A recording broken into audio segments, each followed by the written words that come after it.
So a few weeks ago, I was sitting in my room watching Netflix yet again on another beautiful, shiny spring day, and I realized that I'm wasting another day. And then genius idea struck my mind. Why not start 30-day challenge without any, to watch no TV show and movies? Genius idea, right? I started doing it. Halfway through, I realized that my brain has made up a new problem for me, with which I was not equipped to deal with. And before I'm gonna say anything else, I should pre-say with, for the last 4 years, or something like that, watching TV shows and movies, binging them, was my number one problem when it comes to productivity and my life overall.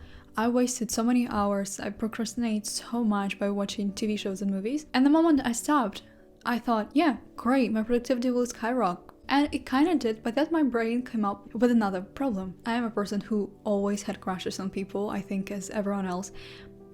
But because I didn't have access to as many romantic or any romantic portraits of couples and whatever, I decided to start making them in my own head, I guess. And I have this crush on this person off and on for some time now, and it never really affected me. It's always on somewhere out there. I don't really think much about it. I'm like, okay, I have a crush, great, yeah. But then I started thinking about him all the time. I like, why doesn't he text me? Why doesn't he, But also my brain knows that the minute he would text me, my avoid and attachment style would pack my bags and run away as far as I can. And I just started pining over that guy, and I was not equipped to deal with it whatsoever. But after talking to some friends and searching on the internet and getting some advice, I kind of got over it. But that was so interesting how number one problem that was ruining my productivity was watching TV shows and movies. And then in a few weeks I stopped doing that. I was great. I came up with another problem for myself. And in the middle of all of that, I thought to myself, let's make a video. Why do we create problems for ourselves? And there's actually, when I was researching, so many reasons why we create problems for ourselves. It's actually insane. So first one is cognitive bias. For example, it's when we hear something bad about a person, something bad about a person, and we hear 1,000 things good, or so many good things, but we are biased because we heard this one bad thing, we focus on it. And the other thing is our brain loves efficiency, so it makes assumptions fast even though they're not true. And this is what cognitive bias is, when we make assumption very fast even though we don't have all the facts, and we make up problems for ourselves. I don't even know what can you get as an example. For example, I just said I didn't know what to take as an example, but my mind works fast. For example, I'm a terrible texter. I don't like texting people, but there's something about texting. For example, if someone texts me a shorter answer, or acronym of LOL, or not LOL, but you understand, I immediately think that person is mad at me, that I did something wrong, that person is mad at me. I have lack of information about that situation, but because of my cognitive bias, I'm like, they're mad at me. They said that because they're mad at me. This is the first reason why we make up problems for ourselves. The second one is fear and anxiety. When we're afraid to do something, it leads to procrastination, and procrastination itself leads to a problem.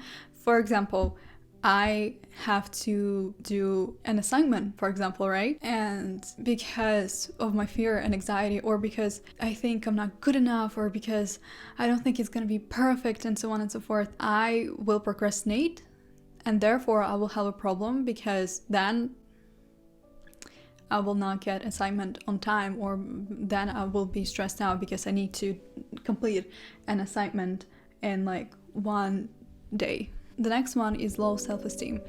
As in this example that I took earlier, where you think, oh, I'm not good enough, I'm not gonna... Perfection and low self-esteem is also the reason why we create problems for ourselves.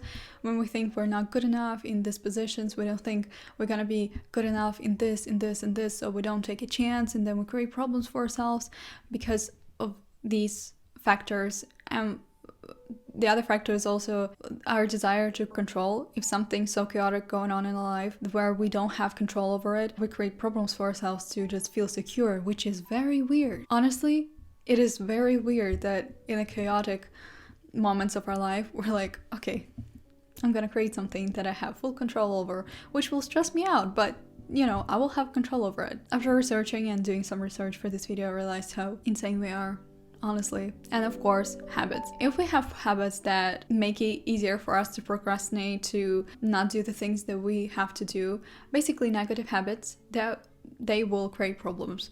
For example, if I do not work out or eat healthy, I will create problems for myself in the way of I will feel worse in my body because I'm gonna be gaining weight. I will have health problems because I don't eat any nutrients. I will have bad mood because, again, I don't eat any nutrients, and so on and so forth. So many examples I could give, but we're not here to talk about how exercising and eating good is important for you. At the end of the day, our habits are really the thing that break or saves us. Or what is the saying? Break? No.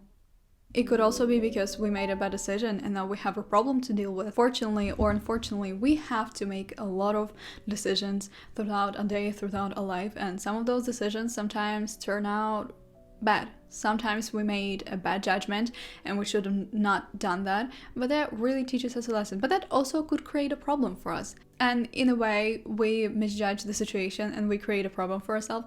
For example, you could open up to a random person and then that person will use that information against you. So in a way, you create a problem for yourself. I mean, it's not like, most of these cases that I mentioned is we create problems for ourselves in our head. In this case, it's external.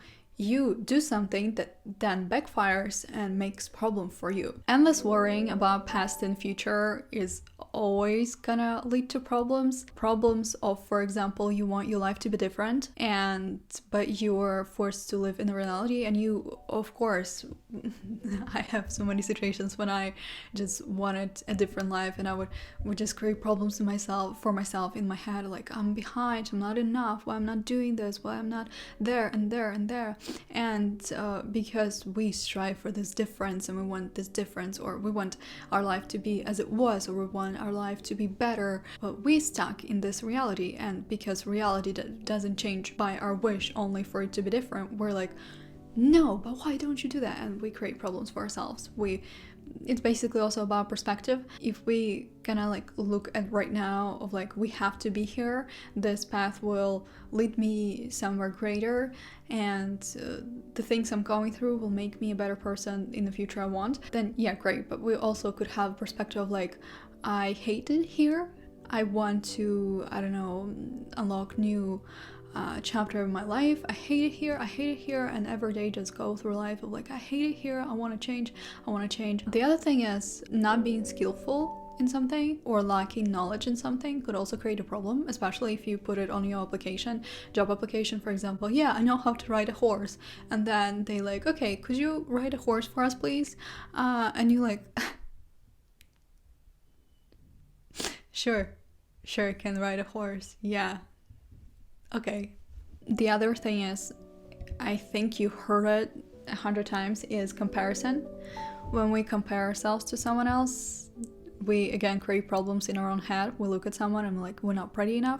Why don't I have brown eyes, for example? Why don't I have blue eyes? Why don't I have this kind of legs, or I don't know, these lips, these teeth, this kind of hair? Why is my hair not straight?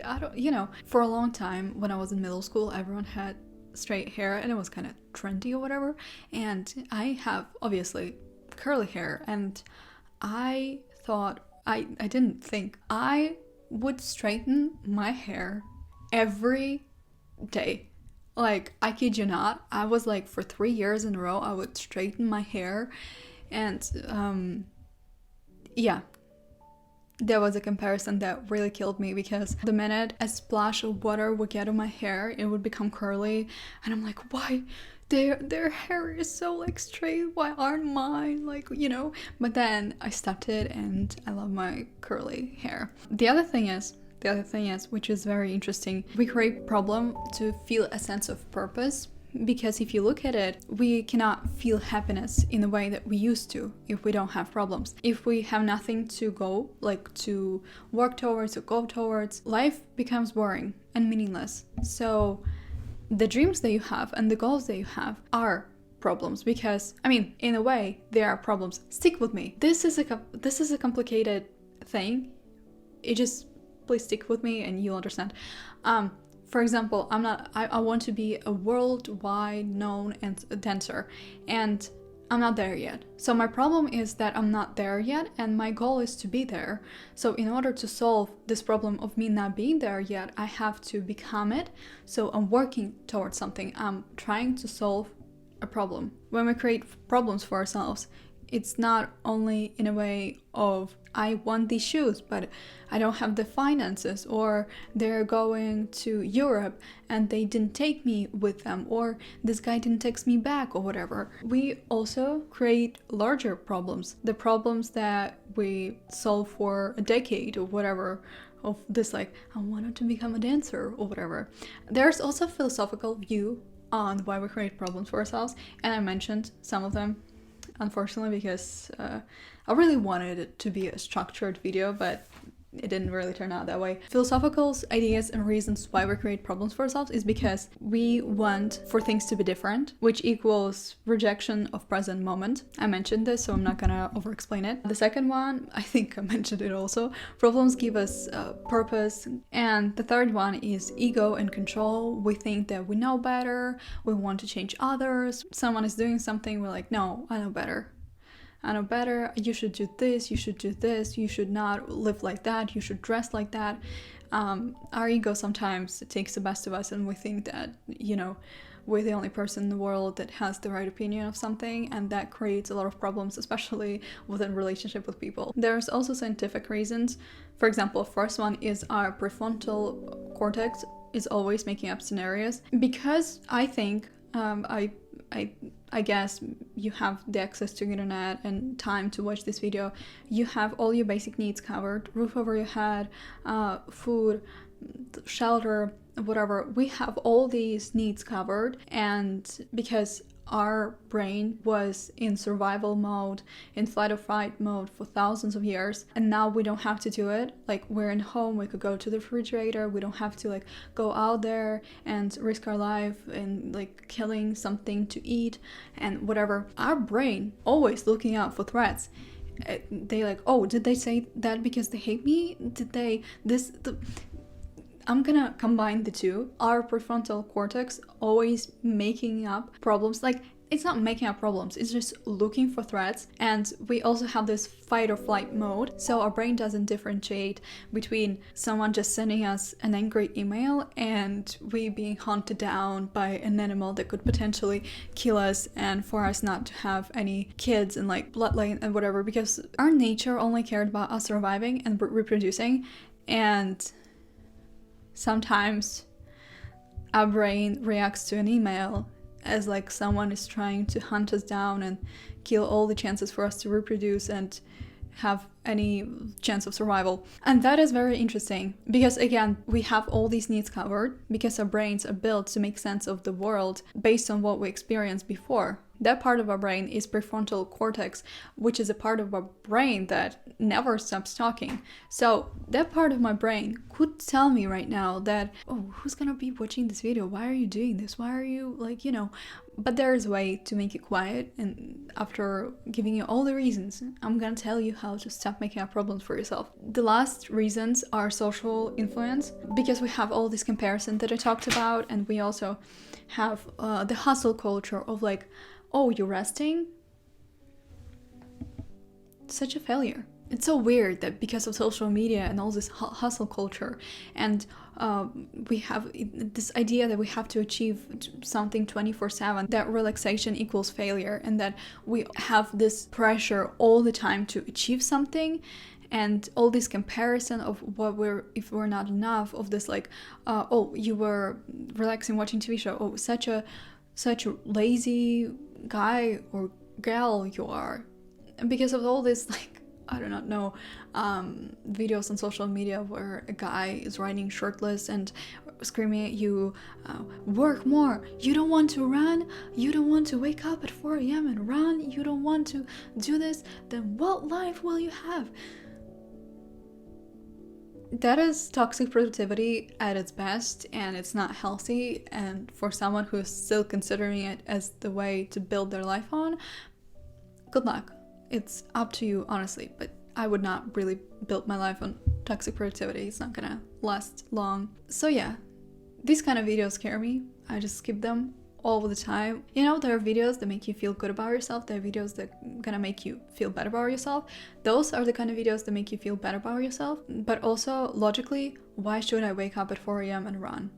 I could wake up at 7. Like, why would I, it's again those external pressure of doing something that we don't even want to do just because it shows that it's cool, or because a guy is like, oh, I'm a millionaire and I'm doing this and this, and you want to be like me, wake up at 4 a.m. and also do this. No, you have your own head on your own shoulders, and you can decide what schedule is best working for you. You don't have to do something just because a rich fit person told you to do that. I mean, of course you could, but again, if you watch a video of something and it makes you feel better about yourself, that is not a good type of content. Of course, someone could argue with me that if that makes you feel bad, then you are procrastinating, you're behind on this. Sure, yeah, but you should also treat yourself with kindness. And there is something so amazing written in the Bible that says, love your neighbor as you love yourself. And if you do not treat yourself with kindness and all of this, how can you treat someone else with kindness and love and whatever? We forget that we have to fill our own cup first. Okay, enough of this. How do we stop? How do we honestly stop? In this situation that I told you before, at the beginning of this video, the thing that helped me to stop is to refrain my thoughts, to control what I'm thinking, because I was thinking of that person constantly, and when I read that advice of like stop thinking about the person, I'm like, are you insane? I cannot control my thoughts. Yes, literally you can. A few weeks ago I thought I couldn't also, but I'm a living example that you can, and I'm thriving and not thinking about the person. I'm not creating a problem for myself. My challenge does end in like 3 days, so I think I'm gonna have plenty of problems with like TV shows and movies and whatever. But you can change the way that you think. You can refrain your thoughts. You can control what you think about, who you think about, because the thoughts that we have, we give them permission to be there. If you're, for example, thinking of that person, you constantly pay attention to them. But also there is a limiting belief that we set to ourselves and on ourselves, is that we cannot, no. And that is a limiting belief. I think I made a video about it a long time ago, but I did. And that is a very interesting theme and like topic to like think about. And the fact that we put handcuffs, you could say, on our own abilities, on our own brain. But the thing is, if you think that you could change the way you think, you're right. If you think that you cannot change the way you think, you're right also. It's all about perspective, all about what you think. The next one are just the things that you heard before. Meditation, challenge your thoughts, talk it out, write it down, practice gratitude, limit information intake, refocus your thoughts, as I said. Those are not things that you have not heard before. Those are all the things that you've heard before, but we somehow choose to, ignore. But why would you? Why would we, do these things? If you're not gonna change anything, nothing is gonna change. If nothing is going to change, nothing, something like that. So if you're just watching this and I told you all these things, how you can stop, and you don't believe me, then I do not know what to tell you. There is nothing that will help you otherwise. I mean, no, I forgot to mention one thing that helped me the most is praying. Praying to God, praying to Jesus that he would take away this like crazy obsession with this person, that he would like calm my mind, take my anxiety away. That helped so much, helped more than any of these things combined together. But if you're not a religious person and you don't believe the things that I just told you about, well, you create a problem for yourself by not taking any steps, and by having that negative state of mind of like, oh, it's not gonna work, oh, I'm not, so you're creating a problem for yourself by resisting something that could help you. which is a very interesting scenario. I've not mentioned it and the reasons why we create problems for ourselves. So this is honestly all I have for you for today. Yes, I hope that you have an amazing day, amazing whatever, and I'll see you in the next video or in a few seconds if you want to watch any of my videos. So thank you, bye!